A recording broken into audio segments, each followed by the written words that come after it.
A lot of things changed for me after the hit in Pioneer Town.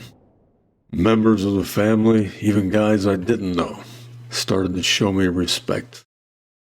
It felt good. Now don't get me wrong, there were still hurdles.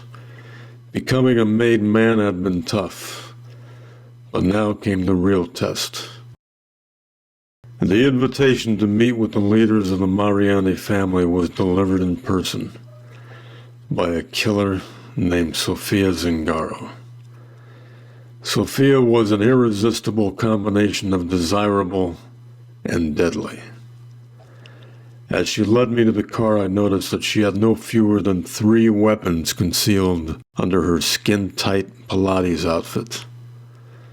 This was not the kind of woman you want to casually grope. Any man who did would arrive here in the afterlife with only half his package. Sofia was dangerous, but she knew how to make a good impression. She was driving a fully restored 1965 Lincoln Continental. For me, it was love at first sight. When I sat down next to Sofia on that enormous front seat, I smelled the leather. I realized that to me, this is what success was. And at that moment, I wanted it more than anything else in the world. As we drove, I thought about the meeting I was about to have. I was a made man now, so the family would offer me some kind of operation. It would be a chance for me to make money and to demonstrate my capabilities. But there were also dangers involved. They wouldn't just give me a golden goose. They'd give me an operation that was losing money, and they'd expect me to turn it around. Sofia piloted the Lincoln into a private garage beneath an imposing building off Wilshire Boulevard. Then she led me to a doorway on the 6th floor. Inside of that door, I was met by 3 powerful men wearing dark Italian suits. I felt like a baby dropped in front of 3 hungry lions.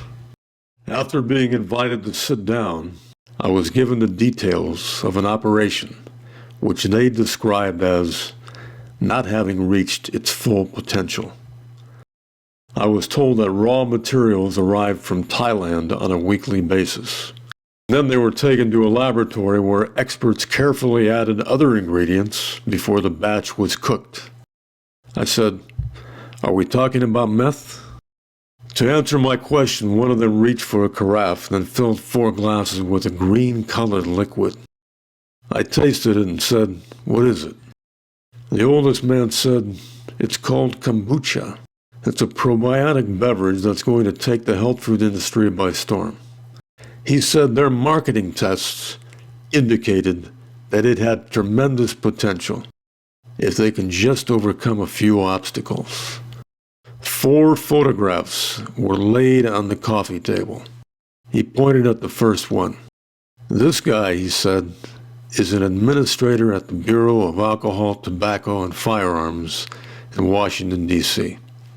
He pointed at the second photograph and said, "This guy works at the Alcohol Beverage Control in Sacramento.